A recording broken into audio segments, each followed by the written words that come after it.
Before we begin, I want to offer you a word of care.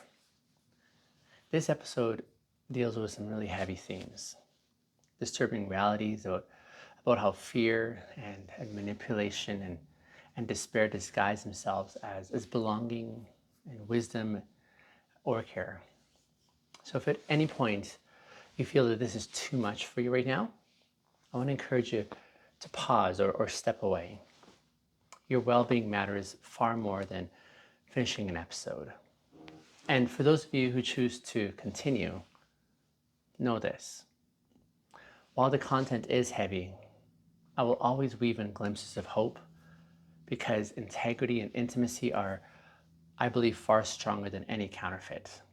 What we face here, we face so that we can reclaim wholeness together. And there are some realities that press on us, whether I think we acknowledge them or not. This 764 movement is, I think, one of those. Even if you've never heard the name, even if you've never really recognized its shape, I think you may have felt its shadows. It's subtle twisting of care into control and the quiet way that despair dresses up as wisdom, and this haunting pull of communities that claim to heal but really only just deepen the wound. See, we live in a world saturated with noise and distraction and counterfeit solutions. And everyday young men especially are bombarded with messages telling them who to be, what to want, and how to carry their pain. And in the middle of all this bombardment, what I'm calling the 764 movement is whispering. It doesn't show up screaming about its intentions. It shows up instead wrapped in virtue, in false belonging, in language of help. And I think that's what makes this so dangerous. It looks like a lifeline when really it's a leash. And this series will be heavy. I'm not going to pretend otherwise. We'll be spending the next month walking through the shadows. And we'll talk about manipulation. We'll talk about grooming and despair and the devastating human cost of looking away. But I need you to hear me. The goal is not despair. The goal is not to sensationalize darkness. My goal is to face the counterfeit so that we can reclaim what is real. And why can't we just ignore this, though? It's because ignoring it is exactly what allows it to continue growing. See, silence is the breeding ground of control. And when we refuse to name what's happening, it continues unchecked. And when we downplay or look away, we're unintentionally participating in the spread of it as well. And too many good men who want to do what's right, men who want to live with honor, stay silent because the truth feels too heavy. But integrity, it calls for courage. Integrity asks us to be aligned even when it's costly. And alignment means we face the truth. This is where intimacy also comes in as well. Intimacy or intimacy is the opposite, if you will, of the 764 movement. See, where the 764 thrives on secrecy, intimacy thrives on being known. Where 764 feeds on isolation, intimacy flourishes in connection. And where the 764 manipulates with lies, intimacy disarms with honesty. And that's why integrity and intimacy are not just personal virtues here. These are acts of resistance. They are how we stand against the counterfeit. At Uber Vintagers, my mission here is to call men into lives of integrity and intimacy. And this isn't just a slogan for me. It's the only way that I know to heal what's breaking in our culture. And I can't offer the quick fixes. I can't offer easy answers. But what I can offer is this: a steady voice that says wholeness is possible, even when despair tries to convince us otherwise. And that's why I'm beginning this series this month. That's why we can't ignore the 764 movement. And so we begin here by naming it. Because once something is named, it loses a part of its power. Once light is shined on a shadow, the shadow cannot dominate in the same way anymore. And for those who are willing to walk this road with me, I want to make a promise here. Yes, there will be heaviness, but there will also be hope. Yeah, there will be sobering truths here, but there will also be a reminder that truth sets us free. And that's the heartbeat behind this first step. The most chilling thing about the 764 movement is not its open cruelty, but its quiet disguise. It doesn't come announcing itself as destruction. It comes clothed in what looks like wisdom. It whispers that despair is just realism, and that hopelessness is just maturity, and that cutting yourself off from others is just strength. And if you're tired or lonely or wounded, those whispers can sound quite believable. And this is how manipulation always works, isn't it? It doesn't usually confront you head on. Instead, it seeps in through your pain. It speaks to your hunger for belonging. It notices where you feel invisible, where you feel unworthy, and it offers a counterfeit solution. It says, here's a community that understands you. Here's a philosophy that makes sense of your pain. Here's a framework that gives you an identity. And on the surface, it feels like rescue. But beneath the rescue, like beneath that surface, there's a slow erasing of oneself. And young men especially are vulnerable here because we live in a time where many feel invisible, where loneliness is like an epidemic, and where meaning is hard to find. And if you've been told your whole life that you have to tough it out or numb out your feelings or hide your struggles, then the 764 movement comes along offering this version of belonging, and it can feel like you're finally being seen. But it's not intimacy, it's entrapment. It doesn't invite you in to be known, it invites you in to be absorbed. And this is why I think false virtue is such a dangerous precursor. See, if I've already been trained to wear masks or to prize looking good over being whole, to silence my own needs for the sake of appearances, then I'm primed for this counterfeit. Because when despair dresses up as realism, I don't question it. I've been practicing self-erasure all along, right? And when counterfeit belongs, like when counterfeit belonging, if you will, calls itself family, I don't resist it. I've been taught to accept surface level connection instead of real intimacy. False virtue does not protect me from the 764. It actually just prepares me for it. And this is why integrity matters so much in this fight against 764. Integrity isn't just about morality. Integrity is about alignment. It's about refusing to pretend. It's about saying, I will not sacrifice my wholeness for the sake of appearances. I will not settle for what looks like wisdom when I know that it's despair. And I will not like call darkness light. And that kind of alignment closes the cracks where exploitation wants to seep in. And intimacy also matters here too, because intimacy, or being known and allowing others to know you, is the antidote to the counterfeit belonging.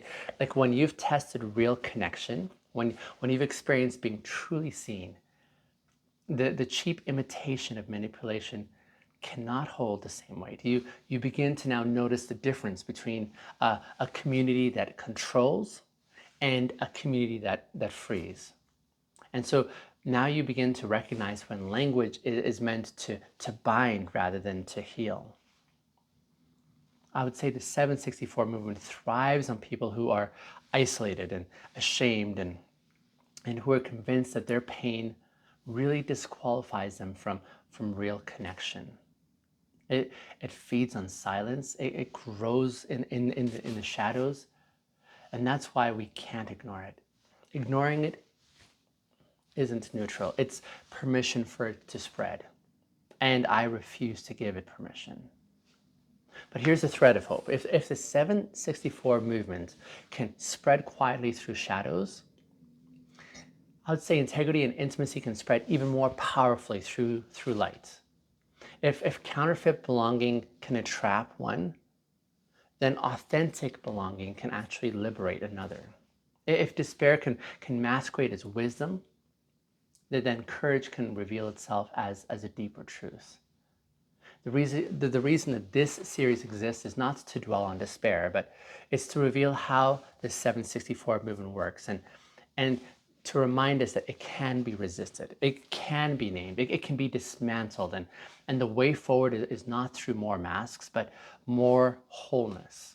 Not through more performance, but through presence. Not through silence, but through being known. The cost of ignoring this movement is not abstract. It's personal. It's communal. It's generational. When we choose silence, when we tell ourselves it's not our problem, the consequences will multiply in ways that we can't always see until it's too late. And on an individual level, ignoring the 764 will leave men trapped in these cycles of despair. It leaves them convinced that hopelessness is all they deserve, and that intimacy is unattainable, and that masks are safer than being seen. And when those lies take root, they don't just rob a man of connection, they actually rob him of himself. His potential, his courage, his ability to live aligned, all of this erodes under this weight of counterfeit that promised belonging, but it, in essence, delivered bondage. And on a relational level, ignoring the 764 fractures families. When sons and brothers or fathers slip into these patterns, it creates these ripple effects that touch every relationship. A man who no longer trusts himself cannot show up fully for those whom he loves. He's a man who hides in despair, and he cannot create safety as a result for others. And when false belonging replaces authentic connection, families lose their anchor points of trust. And on a cultural level, ignoring the 764 movement allows destructive ideologies to spread unchecked. They thrive in shadows, and they recruit quietly, normalizing despair in language that sounds like wisdom, but when left unchallenged, they don't just remain niche communities, they become these movements that shape how generations think about identity and connection and worth. And that's why this series matters. See, we can't afford to pretend that silence is neutral. We can't afford to downplay the signs or dismiss the stories. Because the cost of ignoring the 764 isn't just theoretical. There's real lives at play. It's wasted years. It's young men who could have become leaders in integrity and intimacy, who are now instead swallowed up by isolation and despair. And here's the hardest truth, I would say. When we ignore it, we don't just leave others vulnerable. We in essence become complicit. We help sustain the very shadows that rob men of hope. But here's the glimpse of the light, though. Complicity is not the only option. Courage is. Courage to speak, courage to name, courage to create spaces where real belonging can flourish. See, integrity demands this, and intimacy requires it. And if we care about ourselves, and if we care about our families and our culture, then looking away is no longer an option. The 764 movement is here. It's operating in silence, and the only way to reclaim the light is to face the darkness head on. The 764 movement, it thrives in silence, but silence is not the only story. See, we are not helpless in the face of it. We are not doomed to watch despair disguise itself as wisdom, or belonging that's reduced to control. We are not powerless. We are responsible. And responsibility is where hope begins, I believe. Naming what is real is really the first act of resistance. Refusing to pretend is the second. and choosing integrity.